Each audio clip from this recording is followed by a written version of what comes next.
Hello, hello! Ngayong araw, as usual, panibagong araw, panibagong bakbakan. At ayan, syempre, before tayo magbakbakan, mag-take muna tayo ng ating vitamin C.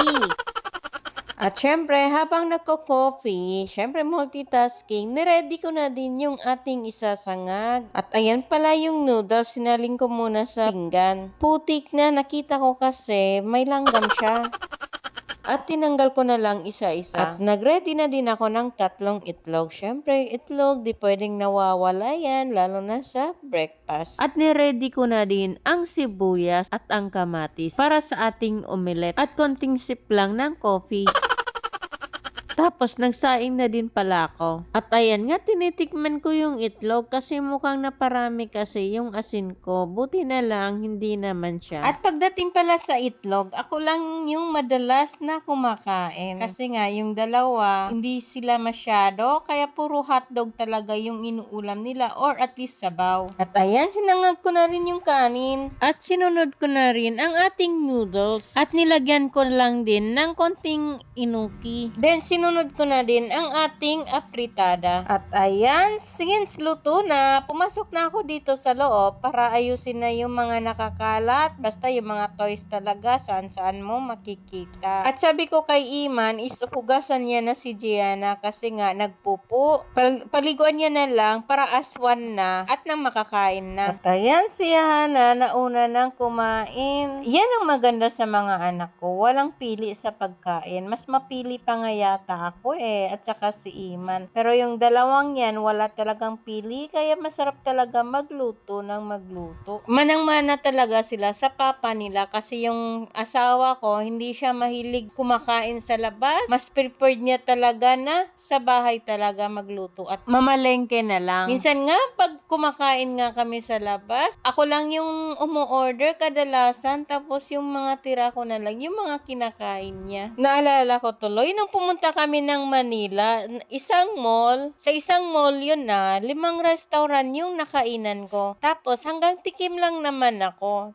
Siya yung nag-uubos, kaya minsan nagagalit siya sa akin. Sayang daw kasi yung pera at saka busog na din siya, saka ubos ng tira-tira ko. Tapos yun nga, may hinahanap kasi ako na hindi ko mahanap-hanap, kaya siguro hindi na naintindihan. At dahan-dahan na pala kami kumain ni Hana habang hinihintay namin si Iman. At ayan na nga sila.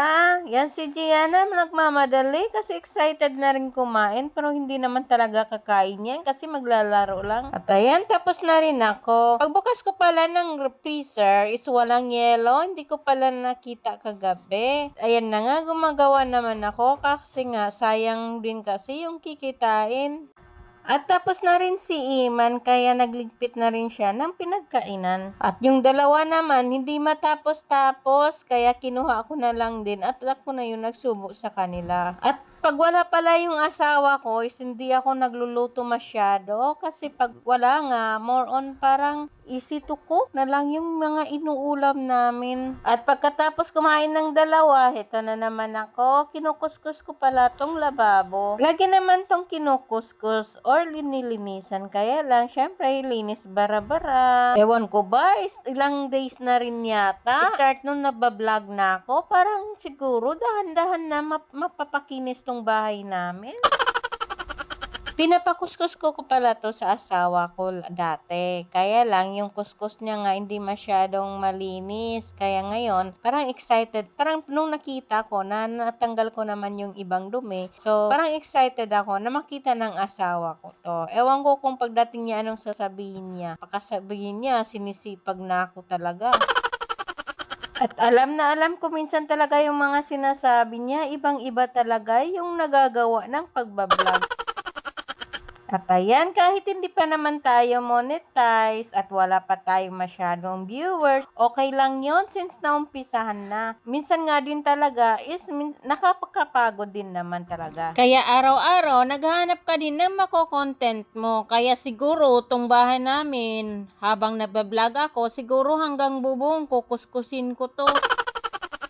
Tingnan lang natin kay Meta. Matirang matibay to. Tingnan nyo nga, pati sakit, kinuskus ko na rin. Anyway, itong side lang pala yung kinuskos ko kasi yung kabilang side is natapos ko na rin. At ayun si Iman nagpaalam na at papasok na siya sa school. At since tapos na, ayan, pinagbabalik ko na rin yung mga gamit. Kasama na yung mga niluto kong kutsara. In-sterilize pala. Ayan, medyo malinis na siya kahit papano. At pagkatapos, ayan, nagpapahinga lang ako konti. At habang nagpapahinga, may nagbell pala. At ayan, may dumating na naman pala na Shopee sa atin. At ayan, nagandahan talaga ako sa tela na to. Pero syempre, hindi ako sure sa size, kaya ma-try na nga. At ayan, ganda ng kulay niya, no? Pero konting kain lang, puputok na to. Medium to large lang kasi talaga yung kinuha ko. Dalawa pala yung kinuha kong kulay, yung isa black. Pero syempre, hindi ko na isusukat since kasya naman. At ayan, nilagay ko na rin sa labahan. At nilinisan ko na rin tong side na sala. Pero seconds lang to pag nandito yung dalawa na naman na maglalaro. At ayun na naman. For sure, parang binagyo na naman to. At ayun, tapos na nga. At ayun yung dalawa sa kabila naman nagkakalat. At since nandito na yung asawa ko, ayan, nagluto na naman ako. Apritada lang pala tong niluto ko para sa aming dinner. Ano mong mainit?